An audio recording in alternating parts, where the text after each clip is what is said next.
Hey, this is Scott Loveridge with the North Central Regional Center for Rural Development, and I'm your moderator today. Uh, as you have questions during this talk, please feel free to enter them into the chat box. I'll monitor the chat box and make sure that those questions get answered. I'm pleased to present our speaker, who's Carolyn Hatch, and she's with the Purdue Center for Regional Development. She's also an alumna of the North Central Regional Center for Rural Development.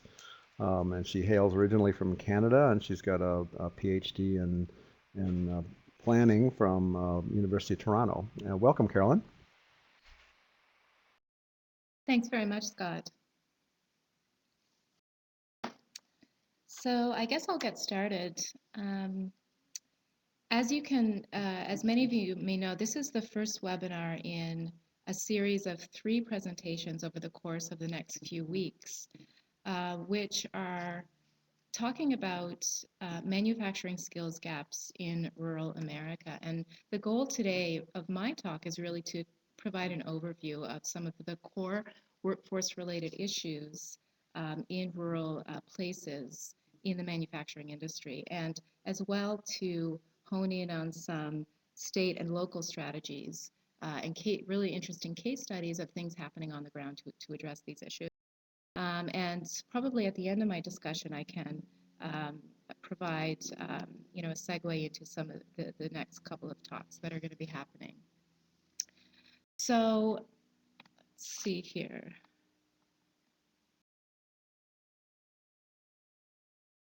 So thanks very much, Scott, for the introduction. There's been much discussion and debate concerning skills gaps in U.S. manufacturing. And I think part of this has really been based on anecdotal information from employers suggesting that they just can't seem to find skilled workers that they need. This was also supported by research conducted by the Manufacturing Institute back in 2011, which surveyed over 1,100 CEOs and showed that over 2/3 of respondent firms had a moderate to severe shortage of qualified workers, and that this shortage was severely constraining company growth.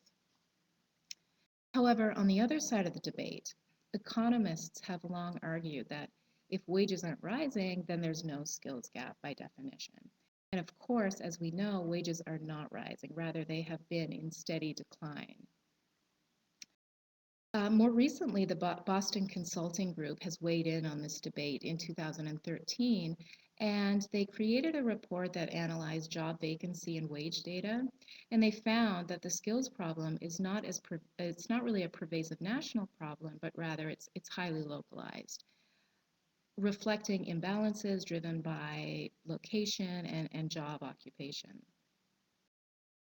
Oftentimes, it's companies in smaller communities in rural and remote areas that struggle the most with these issues, not only in developing skilled workers locally, but also in attracting and retaining them from other places. So the focus of my talk today, as I mentioned, is to look at what's driving manufacturing skills gaps broadly, and more specifically in rural communities. So on the one hand, I'm going to talk about that, and then on the other, I'd like to discuss what can be done about it at the state and local level in order to enhance workforce development and drive long-term growth in these communities. Oh, um, someone's saying that, Bill is saying that the audio has faded. Is anyone else having problems with the audio? Can you please let me know? Yeah, I don't have a problem with them. I'm hearing just fine. Okay, thanks, Scott. So I'd like to center today's talk around 3 main questions. And the first one is, why are skills so important? So here I'd like to look at some of the structural changes in the nature of competition and manufacturing work. Next, I'd like to look at what's driving manufacturing skills gaps in rural America. So really honing in on some of the key causal factors. And finally, what are some of the things that we can do about it? So how can we address these issues? And here I'd like to focus specifically on the roles that community colleges, manufacturing companies, and manufacturing extension partnerships can play. So why are skills so important in today's economy? Well, things have shifted dramatically, as we know, from the previous auto era when a high school education brought lifetime employment and solid middle class wages. Globalization has really brought about fundamental changes to the supply side of the economy, and it's pressured manufacturers in the US and other high wage economies to compete based on higher value added products and services rather than cost alone. So, in other words, to really tailor their products towards distinct market niches by focusing on innovation, things like quality and customization, as well as providing an array of value-added services. And these changes have demanded greater flexibility in the manufacturing workplace. This flexibility and adaptability is really best achieved through a number of critical manufacturing practices. And these are the increasing adoption of advanced manufacturing technologies, as well as the recruitment of multi-skilled, flexible workers who can apply that technology, and finally, the implementation of work practices that really leverage the innovative capacity of individual workers. Along with this, technology has impacted the nature of manufacturing work. So first and foremost, it's resulted in boosts in productivity with less workers. And this, of course, has brought about this vast decline in manufacturing employment that we've seen over the years. So although less workers are needed, there have been important changes in the skills that these individuals require. So on the one hand, there's been a steady decline in routine production jobs, whereas jobs in occupations like engineering and design and customer service continue to provide steady employment. As well, individualized, customized, and mass customized manufacturing are a growing source of. In addition, the combination of increases in automation and rapid enhancement of computer-aided technologies within the manufacturing process have really necessitated what is a blending and an integration of skills. So in other words, workers in traditional occupations like welding or machinery really need to work with the assistance of computers and to program the machines and the robots to perform these tasks. So this has really meant that production level technicians on the plant floor, not engineers, are expected to program and run and maintain the machinery and technology. And these changes have really had important implications not only for the way in which learning happens, but also where it happens. And I'm going to discuss that a little later in the presentation. So the next question I'd like to address is what's driving rural skills gaps in manufacturing? So here I'm going to focus on three main factors. And the first one I call the skills conundrum in the U.S. industrial workplace. Next, I'm going to talk about the image crisis in manufacturing, and finally what I call the rural factor. So the skills conundrum. Um,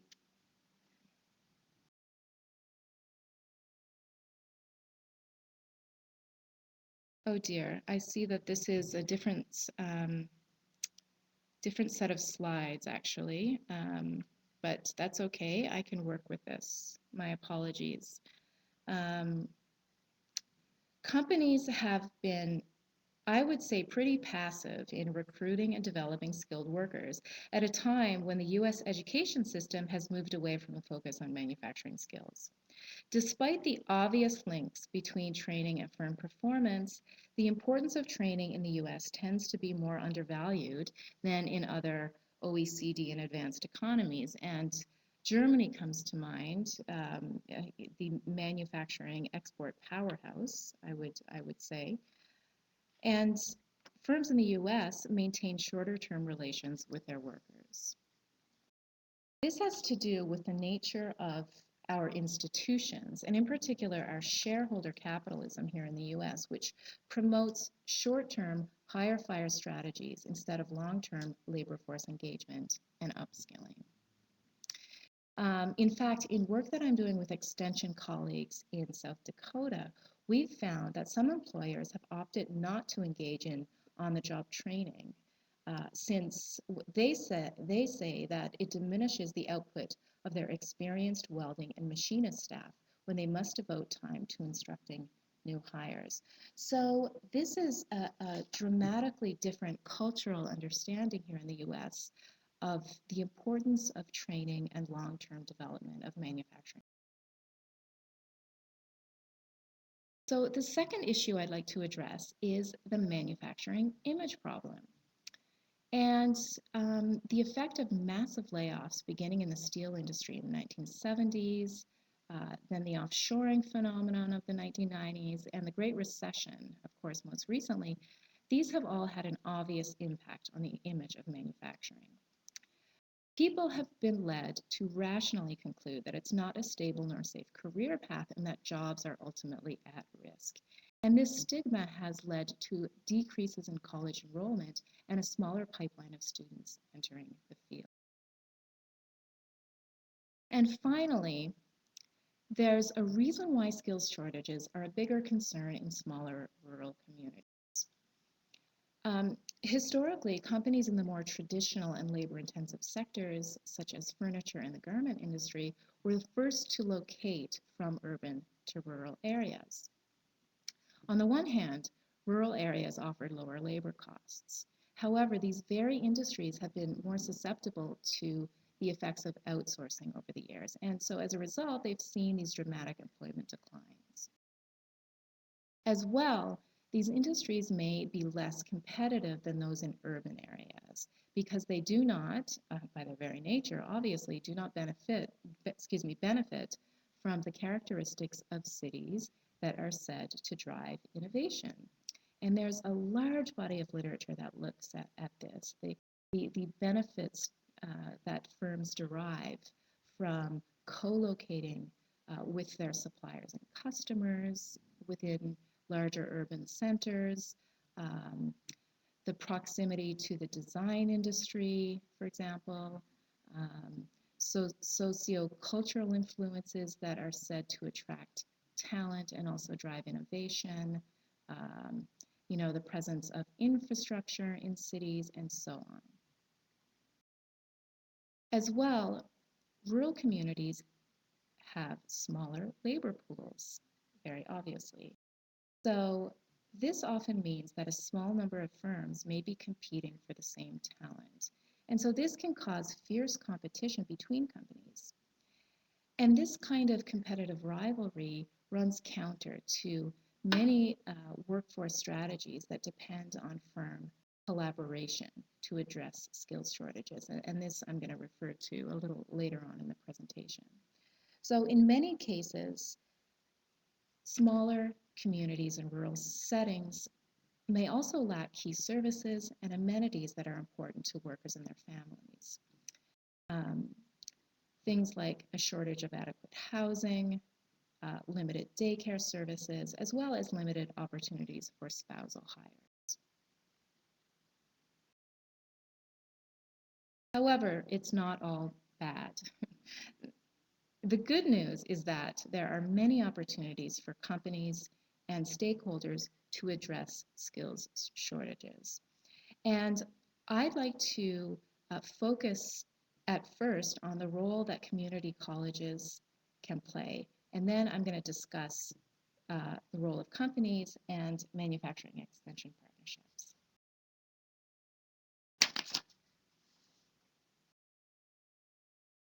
So the role of community colleges. There is opportunity for colleges to build meaningful alliances with employers to create industry-driven training programs.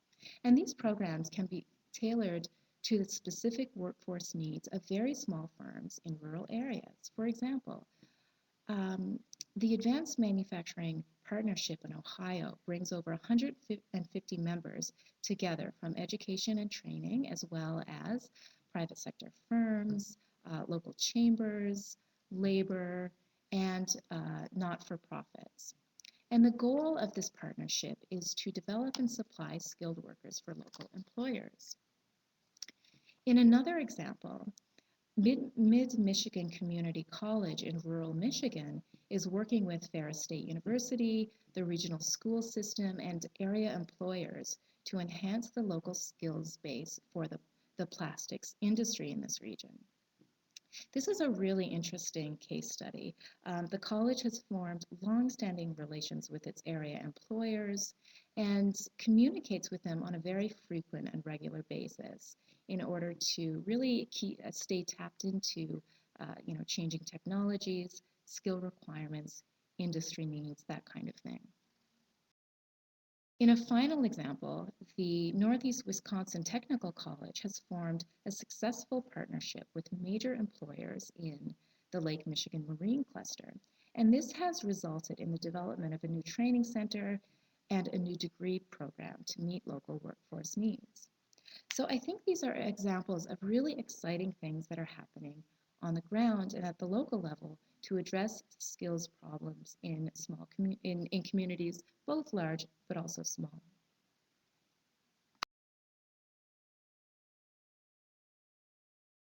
So the next recommendation is that these programs should integrate students into the workplace and on the factory floor. And one example of this kind of an approach is through apprenticeship type programs that offer dual education, combining both classroom learning and workplace learning. Many Midwest states are expanding their apprenticeship programs. For example, Wisconsin has recently passed legislation to subsidize students and businesses engaging in apprenticeships. Um, in 2002, the program trained nearly 1,900 apprenticeships under the guidance of 1,300 employers, with an 81% success rate of graduates receiving job offers from participating employers. So I think this is a very, very strong success rate. As well, in 2013, Nebraska, North Dakota, and Minnesota also took steps to expand their apprenticeship programs.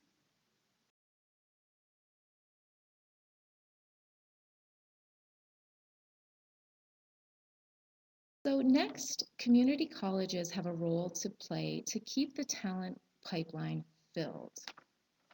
And there are several examples here that I'd like to draw on. For example, in Jackson, Michigan, colleges have worked with the Jackson Area Manufacturers Association to develop really, really innovative and interesting programming geared to young children.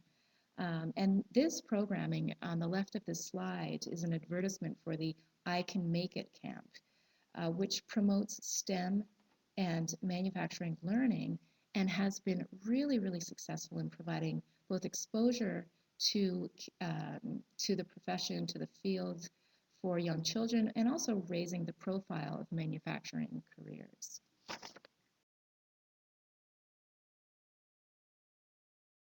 In Columbus, Nebraska, local colleges have partnered with the local chamber to create what they call a Drive for Five program.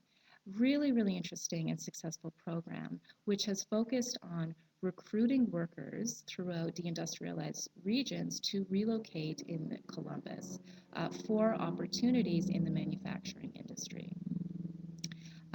And this has been successful in growing the local workforce there. A final idea is that colleges can play a role in investing in small-scale, low-cost technologies such as desktop 3D printing in order to promote an interest in young people in designing and making things. So all of these initiatives will really help to raise the profile of manufacturing careers and opportunities, as well in the Nebraska example um, to attract and retain skilled workers in rural communities.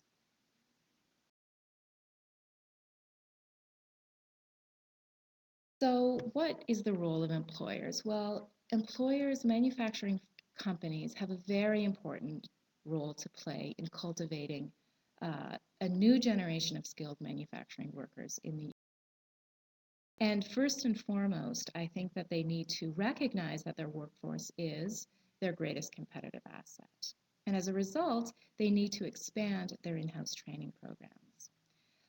They also need to make better use of important sources of new talent, such as high schools and community colleges. I have worked with machine tooling companies, as an example, in the capital region in Michigan, some of whom are investing well over 1,000 hours per year of training for new recruits.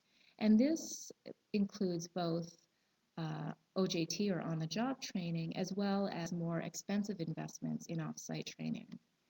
And these companies have really had low turnover rates and have grown significantly as a result of some of these strategies.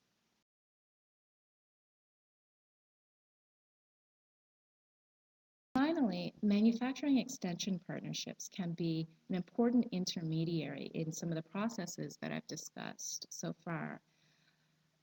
MEPs are networked nationally to provide small to mid-sized manufacturing companies access to a variety of expertise towards promoting growth, things like the adoption and use of technology, improving manufacturing processes, as well as workforce training. So I think that community colleges can partner with MEPs to get company buy-in to develop some of these successful sectoral partnerships that I referred to a little earlier. MEPs can also play a role to advise colleges on identifying lead firms in their regions, as well as the specific workforce needs of small companies. And they can also advise manufacturers on the expansion of their in-house training capacities and capabilities, which is crucial. And finally, MEPs located within land-grant universities, such as here at Purdue University, can leverage their capacity in rural areas through the institutions, through the land grants, extension networks and its resources on the ground. And I see actually that Dave McInnes is in the audience, so he might provide some insights on the role of MEPs so in workforce training. So I wanted to conclude my talk and actually I apologize, this is not the final set of slides, but I'm happy to address any questions or comments from people in the audience.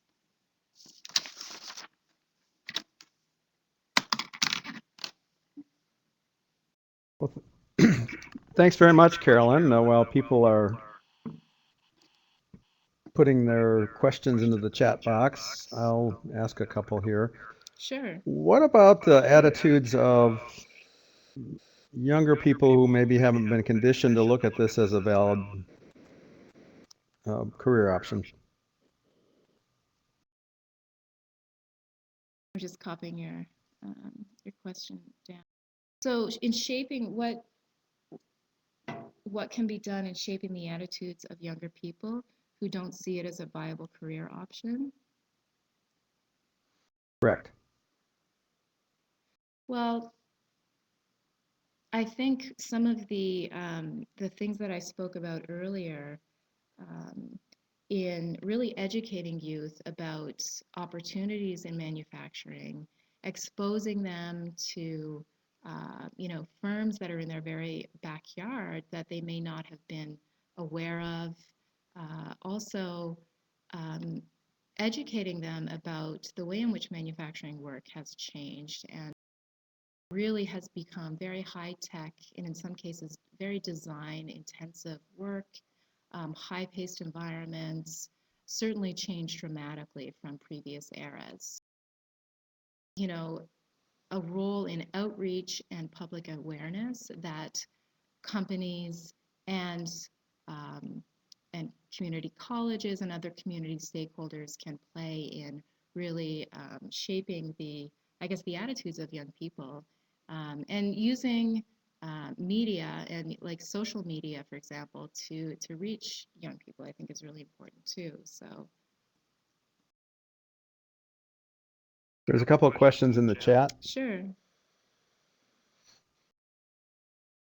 Bill, are you aware of any programs that focus on increasing parents' perceptions of manufacturing? Sure, parents are another incredibly important stakeholder in this process. Really interesting things happening in one of the case studies I talked about in Jackson, Michigan, where, as well as the Mid-Michigan case that I talked about, where employers are opening up, providing opportunities for not only young people to tour their facilities and their plants, but also their parents and their the counselors, the school counselors for young people, who are another very important stakeholder in this process. And I think that plays a really important role in outreach and awareness. Samia, has Dave there asked been, about the union. I'm sorry, I don't see that.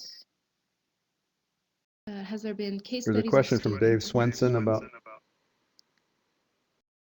And what's the question?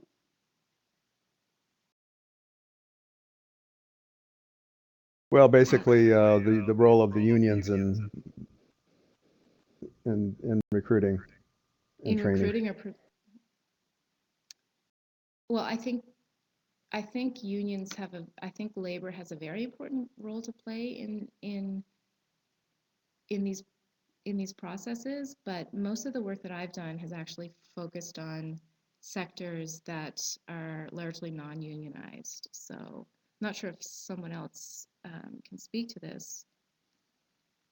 Samia, has there been cases of students learning the skills rural manufacturers desire and relocating to bigger cities because of the amenities that they offer? Well, I think that one of the prominent themes is the attraction of young people to bigger urban centers. So, um, you know, part of the goal is to create, I guess, recruit those young people back after they go away to college, certainly to, um, I spoke to this in my presentation, to focus on quality of life in rural places and opportunities in the manufacturing industry in order to actually get them back after they sort of leave and go to the big city.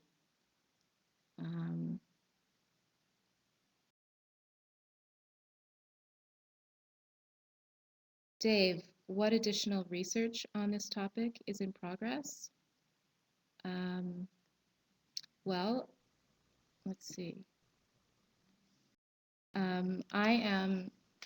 This is an area that it's actually very much a work in progress for me, and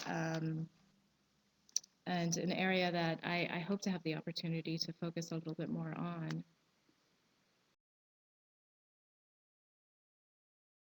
Jen had a question about the 4-H.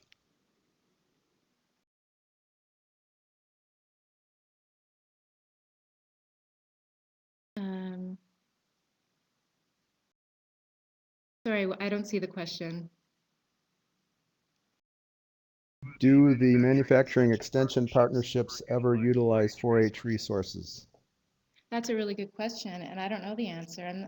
Dave, do you?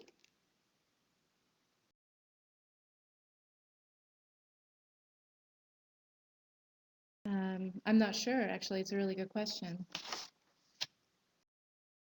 Yeah, that might be a really interesting partnership. Absolutely. In order to really network in rural communities across the state. Myra, additional research. Tune into the February 12th session to hear what Ohio State is doing to connect manufacturing employers with education. Absolutely. Myra and her colleague Frank are going to be speaking on the 12th, looking at some local strategies in Ohio to address workforce-related issues. Frank Gibson.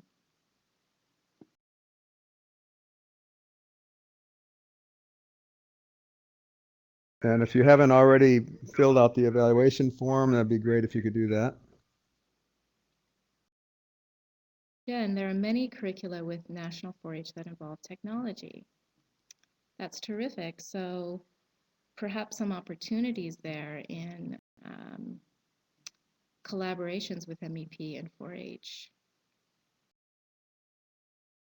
Yeah, it might be that they need to kind of go over that curricula and kind of identify which ones fit the local needs best and try to put a push on those.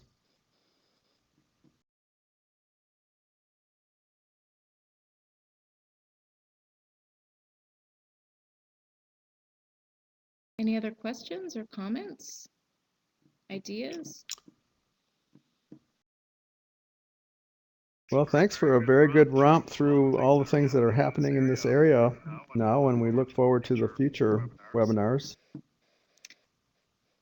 Oh, I think Jen is typing. And the next couple of webinars, so let's see, we have Brent Wheel from the Manufacturing Institute, and Brent is going to be talking about national programs in place to address some of these issues, and specifically focusing on certifications. And the following webinar is going to be presented by Myra Wilson and Frank Gibson at Ohio State University, as I mentioned, and they're going to be honing in on some specific local strategies on the ground. So I hope that you will have the opportunity to participate in these talks. If not, I believe they're recorded. Is that right, Scott? Yes, they will be posted on our website, and the address is listed there at the bottom. Terrific. Well, thanks very much. Thanks, Scott.